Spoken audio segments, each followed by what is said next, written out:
Avertissement. Toute ressemblance avec des personnes, des doudous ou des événements existants ou ayant existé ne serait que pure coïncidence.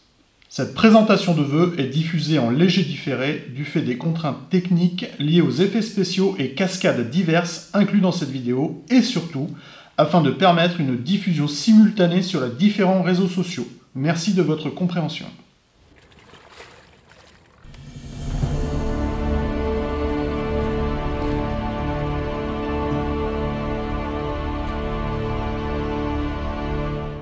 Mesdames et messieurs, bonsoir.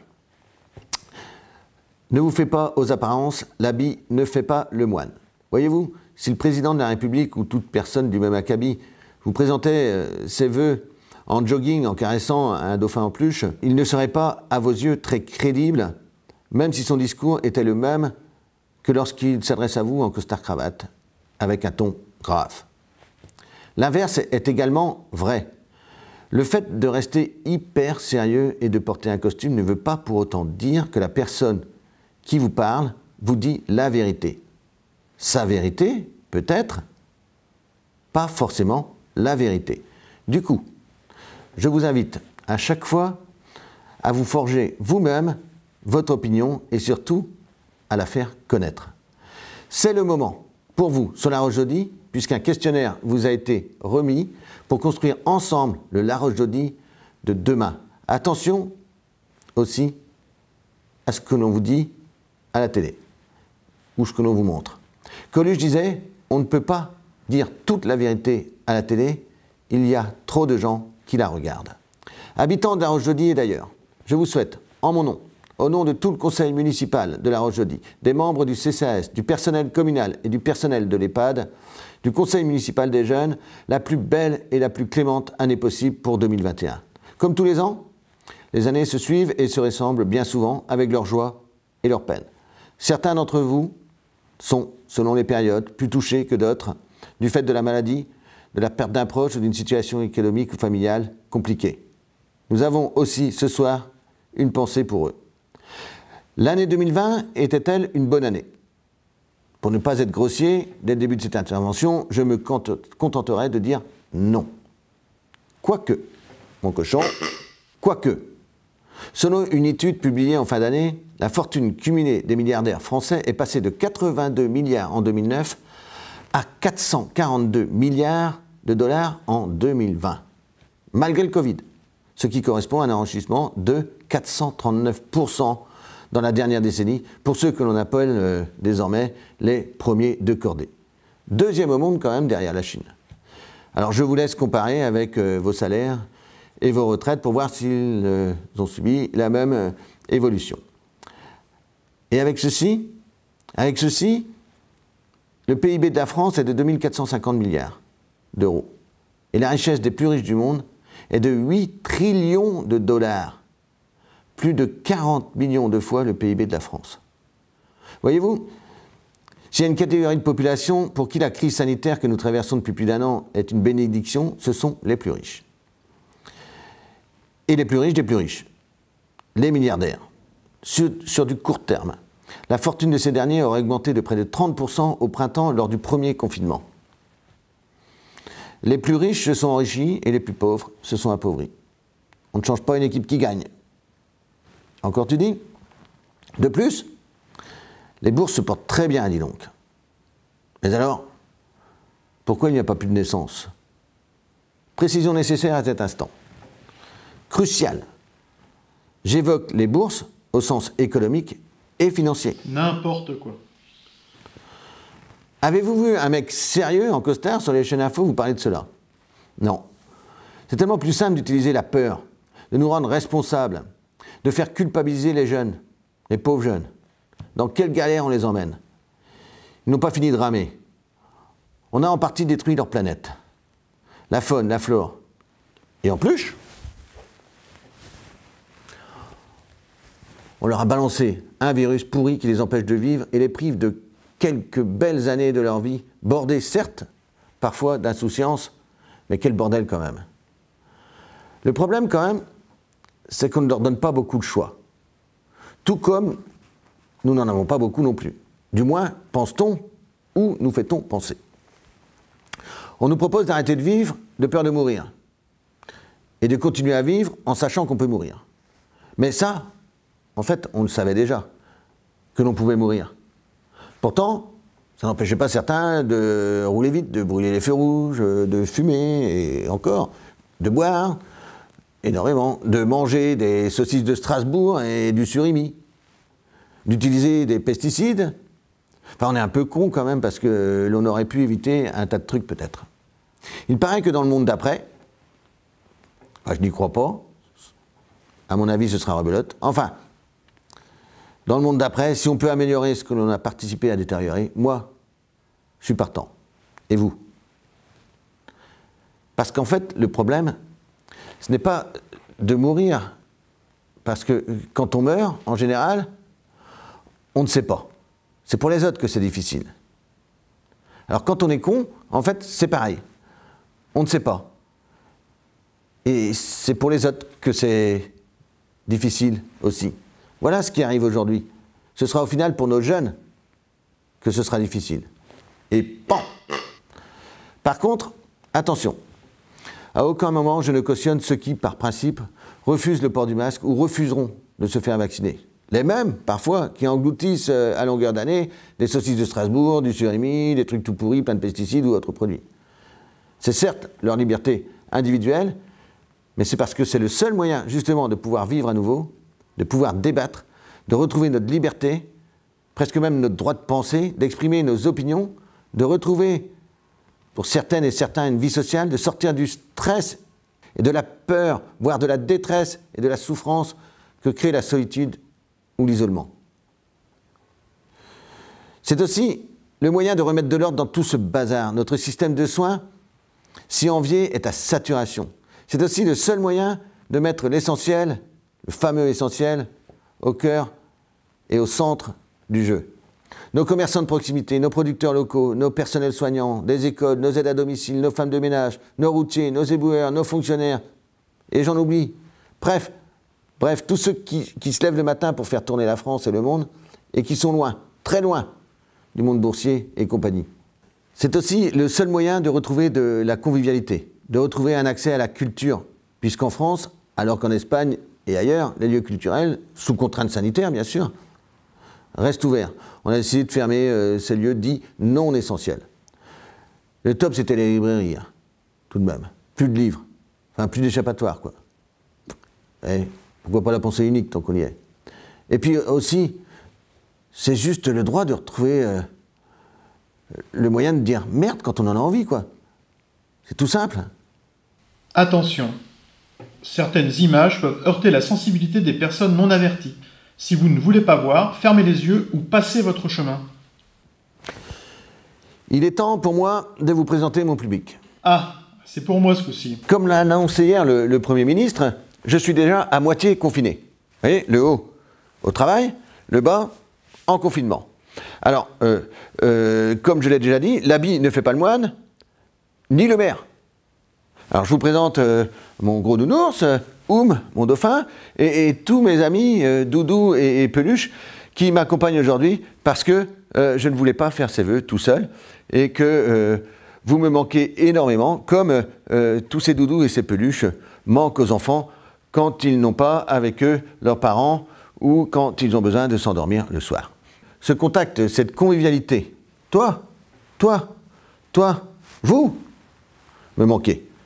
Même ceux qui ne sont pas d'accord avec moi, qui n'aiment pas ma façon de faire ou de dire les choses, oui, vous me manquez. Enfin bon, ouais, pas tous quand même, faut quand même pas pousser mémé dans les orties. À chacun son style. J'ai déjà pu m'exprimer plusieurs fois pendant le confinement sur les réseaux sociaux, ce qui ne m'a pas valu que des félicitations d'ailleurs. Cela ne veut pas dire que tout ce que je dis est faux. Pas conforme peut-être, mais pas faux. En tout cas, sur la Roche-Daudy, en 2020, nous avons continué à avancer dans nos projets et réalisations. Et il en sera de même pour 2021. Nous avons assuré la gestion de la crise sanitaire avec, entre autres, la distribution de masques, les premiers sur le secteur. Qu'est-ce que j'ai pu me faire allumer sur les réseaux sociaux quand j'ai parlé de masques et publié un patron? Eh oui, beaucoup de personnes croyaient, les messieurs dames, bien habillés. Madame Buzyn est à l'OMS maintenant. On est peinard, hein. Tout va bien se passer, soyez tranquilles. En plus, pour 14 000 € par mois, je crois, nickel. Hein. Là, parfait. Nous avons, et allons aussi continuer à vous informer sur le sujet, sur cette crise sanitaire et tant d'autres. N'hésitez pas à aller sur le site larochejodie.bzh. Nous avons aussi mis en place des protocoles, et allons continuer à le faire, à l'EHPAD et dans les écoles, ainsi que dans les cantines et garderies. Et cela devrait quelque peu changer, au vu des annonces d'hier, mais on en saura certainement plus dimanche soir, pour savoir ce qu'il faut faire lundi. Comme d'habitude. Nous avons et allons aussi assurer une continuité de service. Et nous avons maintenu de nombreuses activités culturelles cet été, et peut-être l'été prochain. Nous avons contacté les personnes vulnérables, et allons continuer à le faire, soutenu nos commerçants et artisans, et ce n'est pas fini. Je ne peux que vous inviter à acheter local, à les soutenir, à rendre essentiel ce que d'autres ne considèrent pas comme tel. Nous avons maintenu et allons maintenir la banque alimentaire et les services sociaux, éditer un cahier du citoyen, et bientôt un cahier de l'habitat. Nous avons poursuivi et allons poursuivre nos achats groupés. Je vous incite à vraiment vous pencher sur la mutuelle qu'on vous propose. Nous avons mis en place la cantine à 1 €. Nous avons également adhéré à la COP des masques. Nous allons continuer à procéder de la sorte en 2021. Encore heureux. Des aménagements et travaux ont été réalisés dans les locaux communaux et dans 3 lotissements. Sur les trottoirs, au niveau de la voirie, impossible ici de les énumérer, ni ceux de 2020, ni ceux à venir pour 2021. Vous retrouverez tout cela sur le bulletin ou sur le site de La Roche-Jodie. Nous avons et allons encore également travailler sur les espaces réservés à notre dernière demeure, on ne sait jamais, par les temps qui courent. Les élagages et la mise en place de la fibre continuent leur cours. Celle-ci devrait être disponible au 2e semestre de cette nouvelle année. Le Bourdengoat est maintenant entièrement rénové et des groupes de travail planchent régulièrement sur l'amélioration continue de votre cadre de vie. La passerelle qui enjambe le jeudi est de nouveau accessible. Travaux LTC et cabinet Housset. Des jeux supplémentaires ont été installés. Pour votre sécurité, des radars pédagogiques ont été placés un peu partout sur le territoire. Nos écoles et la cuisine centrale continueront à faire l'objet d'aménagements et d'investissements nécessaires à la scolarité de vos enfants. Les formations premiers secours reprendront dès que possible et des défibrillateurs supplémentaires vont être mis en place. Les églises de la commune font l'objet d'études et de travaux à venir, tout comme nos salles des fêtes. La falaise qui supporte la motte féodale sera sécurisée et les cheminements sur les bords du Jodie seront rendus plus praticables. Les opérations de lotissement Parc Person à Poule-Douran et les Marronniers à Pommery-Jodie seront finalisées. Plusieurs études sont en cours et se finaliseront rapidement par des aménagements. Sorbier, rue du Stade, quai des Gomeniers, rue de l'Armor, avec du cheminement partagé, piétons, vélos et côte de Bellevue. Les vestiaires de nos footballeurs devraient bientôt être terminés et en tout cas prêts pour l'été. Et un skatepark devrait aussi être aménagé. La chaudière bois alimentant l'EHPAD et l'école publique de La Roche-Derrien sera fonctionnelle pour l'hiver 2021. Des projets sportifs, culturels, touristiques sont aussi en cours, tout comme les futures sorties et animations pour nos jeunes, nos aînés et pour l'ensemble de la population. Un film sur La Roche-Jodie est désormais disponible sur notre toute nouvelle chaîne YouTube. Et Netflix alors, c'est pour quand? Toutes ces actions et ces investissements se font avec un regard pointu sur l'état des finances de la commune, bien sûr. Et nous tâchons d'obtenir pour chaque projet des aides et des subventions de la part de nos partenaires, que sont l'État, la région, le département et l'Agnon Trégor Communauté, que je remercie ici.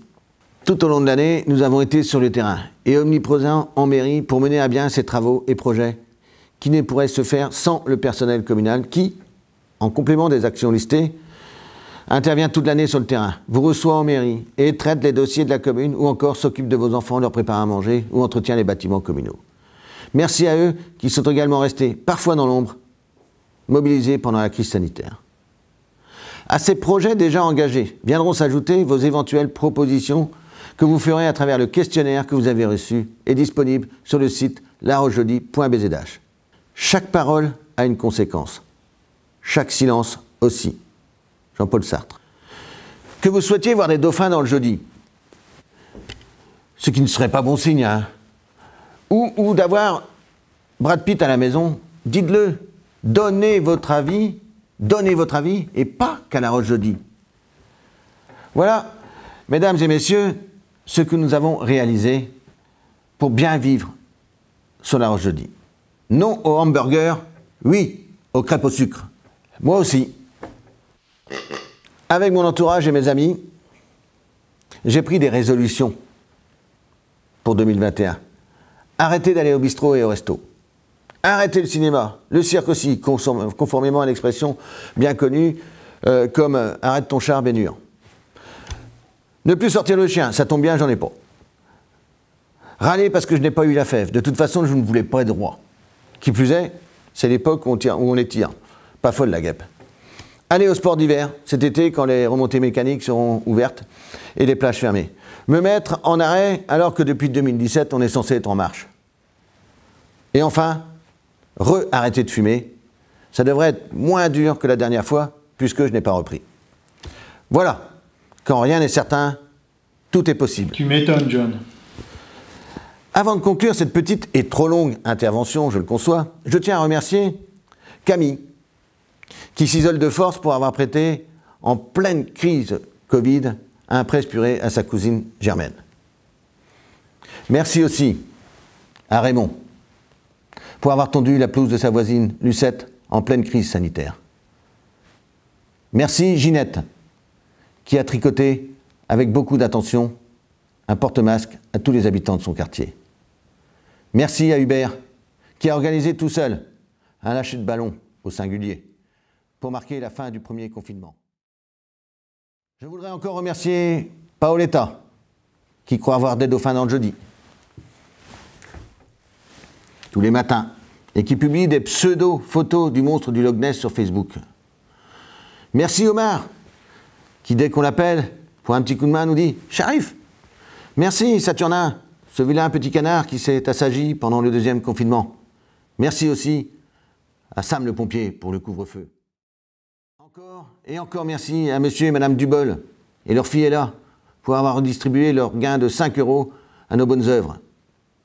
Merci à monsieur et madame Terrieur et leurs fils Alain et Alex qui ont monté à E3 une chaîne de l'amitié un dimanche de confinement. Et enfin, plus sérieusement, un grand merci à toutes celles et ceux qui, tous les jours, crise sanitaire ou pas, font de leur mieux pour rendre ce monde meilleur. Attention, n'y voyez là aucune ressemblance avec un autre discours de vœux. C'est l'inverse. C'est moi qui me suis fait copier. Tous les ans, je le fais. Mais remercier, c'est une chose. Considérer en est une autre. Voilà. Pour conclure, je vous confierai mes craintes tout de même. Car quand quelque chose arrive une fois, on peut considérer que c'est exceptionnel. À partir de 2 fois, je peux vous le garantir, et on en a la preuve, on est quasiment sûr que ça se reproduira. Je ne vous fais pas un dessin, quoique, si vous voulez, dans la foulée, je peux vous faire un petit dessin. Cette année encore, les élus de La Roche-Jaudy, les membres du Centre communal d'action sociale, le personnel communal et de l'EHPAD, malgré la fameuse crise sanitaire, ont eu beaucoup d'honneur à essayer de vous proposer une vie meilleure. Je tiens à les remercier, ainsi que tous les bénévoles de la Banque alimentaire, des bibliothèques et des associations qui contribuent largement à ce bien vivre ensemble, même si cette année, ça n'a pas été facile de vivre ensemble. Enfin, je remercie toutes celles et ceux qui partagent mon quotidien. Voilà, si mon discours ne vous a pas plu, n'en parlons plus. S'il vous a plu, pareil, n'en parlons plus. Cette année, si tout s'arrange, nous prendrons le temps d'étudier vos propositions, car je sais que la direction est plus importante que la vitesse. Beaucoup vont très vite, nulle part. Personnellement, je continuerai d'aller à mon rythme. Et je continuerai à aller tout droit, car je sais de plus en plus qu'on m'attend au virage. Alors, en voiture Simone, bienvenue à bord de La Roche-Jaudy, en route pour de nouvelles aventures. Si vous pensez que l'aventure est dangereuse, je vous propose d'essayer la routine, elle est mortelle. Merci de votre attention. Yes, merci. Brothers Mad et Ahmad.